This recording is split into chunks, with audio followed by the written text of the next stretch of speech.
Jalen Green is a 6'5" highlight reel waiting to happen as an electric athlete who can fly to the rim for dunks or explode out of his dribble moves into drives to the basket. He's a constant lob threat too. Green's athleticism is reminiscent of Zach LaVine, one of this generation's greatest leapers.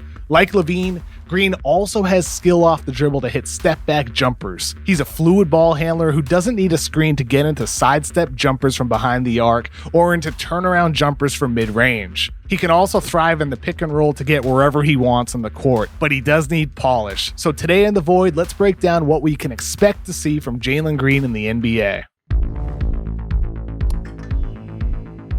Incorporating change of pace and learning to play slow will be the next step for Green's development as a scorer. He's also a streaky shooter, both off the dribble and in catch-and-shoot situations.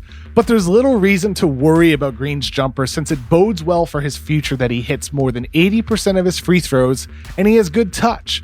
He's a crafty at-rim finisher who also invites contact and does a good job of scoring through it. He's also capable of hitting floaters and runners in the lane. On drives to the rim, Green doesn't make many advanced passes such as kickouts to corner shooters, and he misfires far too often as well. Developing a better feel for timing and accuracy will be key to becoming more than just a scorer, which is something we've seen Bradley Beal add to his skill set even after he turned himself into a 30-point-per-game guy. Beal is still less of a lead playmaker and more of a classic two-guard, but adding the threat of a pass opens up even more scoring options. Green displayed improved passing chops in the G League over the course of the season. He has clear playmaking potential. He's a willing passer and he's a learner who simply needs to gain experience and invest time in these skills to master specific passes. There's not a doubt about Green's work ethic either. Just listen to what Green's teammate Jarrett Jack said on the Ryan Russillo podcast when Ryan asked for his scouting report of Green. He was the one probably I took under my wing probably the most.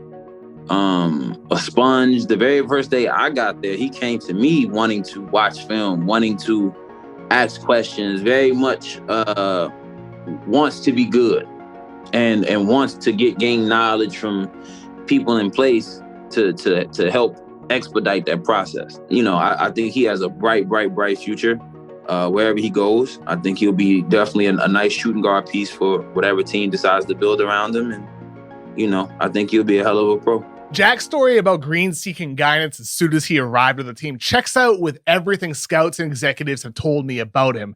That's what you want to hear too, because you want players to be learners. You want them to want to get better. And Green did learn and did improve during his time in the G League. You could see it with the way he improved as a passer, and you also could see it with the way he improved as a defender. Though his thin 180-pound frame limits his defensive versatility and overall potential, he made progress as an off-ball defender.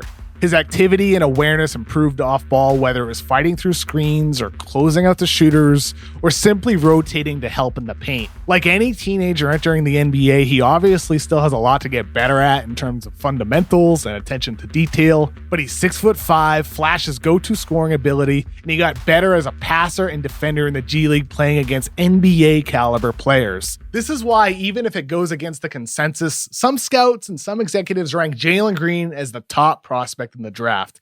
I mean, Cade Cunningham from Oklahoma State is still likely the number one pick to the Pistons, and Evan Mobley out of USC is ranked second on most people's big boards.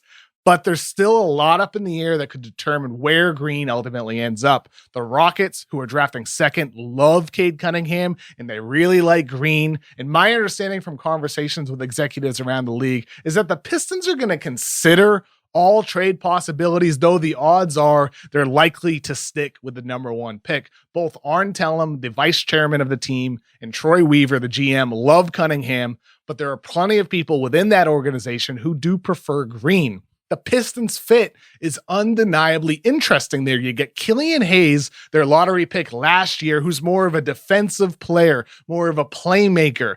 Adding Green's scoring, those guys can complement each other really, really nicely.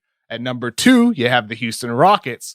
Christian Wood isn't the type of guy who's going to stop you from drafting Evan Mobley if Mobley's your preference, but having Green and having Wood, those guys would make up a really, really nice pick and roll duo. I love what they could grow into together. And then you add in the veteran, John Wall. He could alleviate pressure off of Jalen Green with his development in the early years until Wall moves on somewhere else via trade, buyout, or even just free agency. At number 3, The Cavaliers, this is where things are weird because they have Colin Sexton and they have Darius Garland, 2 young guards. Unless Mobley is on the board for them, Jalen Green or Jalen Suggs out of Gonzaga, odd fit there. Like something needs to change. Somebody would have to be moved. So I don't love the Cleveland fit unless a deal was made. Toronto at number 4.